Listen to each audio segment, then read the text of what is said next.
Okay, let's look at this chart here. It's the Swiss franc Japanese yen on the 60.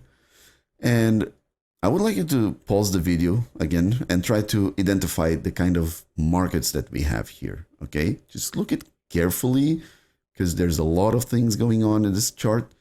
Just try to identify those markets.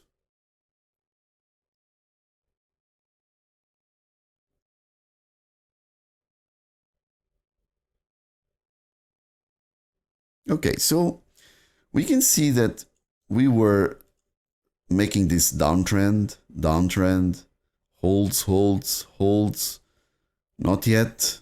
Okay, if we were looking at this from this perspective, we went all the way down here, faker, maybe a faker from the bigger perspective, but then it goes lower. Okay, so this is true. Okay, this breach here is true. We went all the way down there. And then it spikes again and goes higher. Okay, this is something. The first thing that you need to see is like this is actually a trend up until this point. Okay, then it goes slightly below and fakes. Okay, up until this point, you can think, okay, this might pull back again. This might form a range at this area. Or if it doesn't form a range, it will continue to trend. But at this area here where it goes lower, but comes back so aggressively, you need to think something is wrong here because every time it goes lower, it tries to go lower slightly below, okay? Just like the previous example. Okay, every time it goes lower and lower and lower and lower and lower. Okay. Something is happening here, okay? You can see that. So he actually goes lower every time. Now, when we check the highs, it happens the same. The highs get lower and lower and lower. Okay, so even if we don't look at this immediately, this is a good practice to just check if we are channeling or not. Okay, because up until this area here, we knew that this was a channel. We knew that this was a trend. Only when we start seeing these breaks that come back so aggressively is when we should think maybe something is wrong. So I need to check other alternatives to my trend. Okay, because trends eventually stop. And when they stop, they usually channel and range and then they break. Usually, okay, not every time.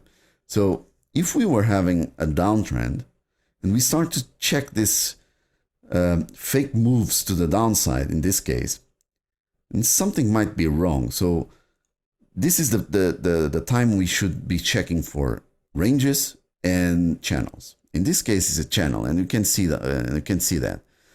Okay, so this seller, when it pulled all the way up down here, it pulled back so aggressively up there. Okay, almost to the guy who started. The guy who started should be, from a bigger perspective, should be up there. Okay.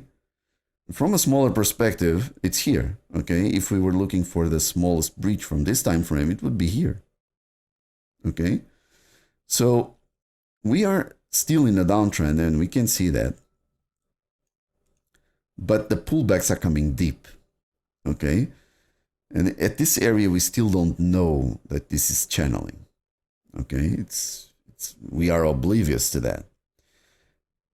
Up until this point, it's also hard because you don't know if this is ranging. Okay, so we still don't see anything up until this point. But when it breaks below and tries to make a lower low and comes back so hard, but after that it goes down again, okay, and it holds this area, then we understand that something is wrong with this area. Okay, this is not trending anymore. For some reason, it's not trending. Okay, so what I wanted to do now is just pause the video and start to think, if we were to take this trade to the downside, because we know that we want to join the sells still. If we were to join this to the sell side, what would be the best spot to join this sell? Okay, just pause the video and think about this for a moment.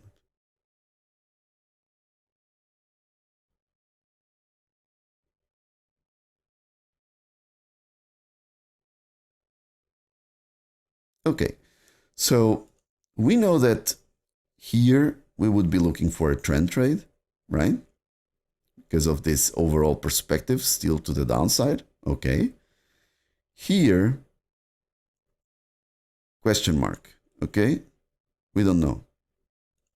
Because this area here, it's still within the same area for the sell, but you don't know if this second push here would go higher or not.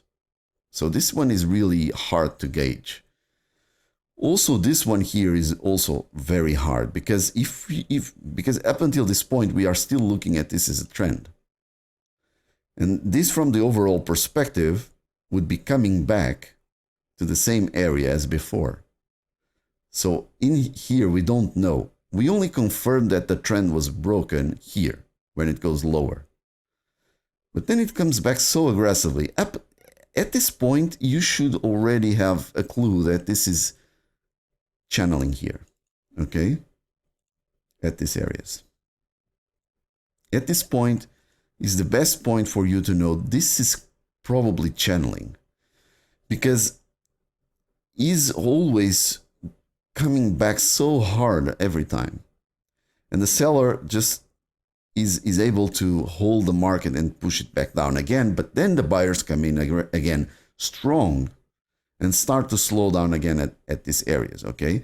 So up until this point, at this area here, it would be a good entry for a sell. Where to? To the lows, okay? Not to the channel, because sometimes we tend to think, okay, if we are in a channel mode, I'm just going all the way down to the other side of the channel. But sometimes it changes to a range, okay? And what if it changes to a range and your take profit is down there? Okay, what if it changed to a range all of a sudden? You don't know, right? So just be careful on this kind of trades, because sometimes people just get a little greedy, and we actually don't know, because at these areas, ranges and channels, they are transition phases, okay? So we need to be careful about those. And at this point, we can see that we broke this area, okay, we broke this channel, and from a bigger perspective, okay, because we broke to the downside here, okay, at this area, we broke to the downside, we stayed below. This was so much time. As soon as we break above, this is in buyer's territory already, okay, because these highs were broken to the other side. But before that, we had this channel, okay? So I hope that you like this example, because it shows this transition from a channel to a trend immediately. Not every time you will see this, okay?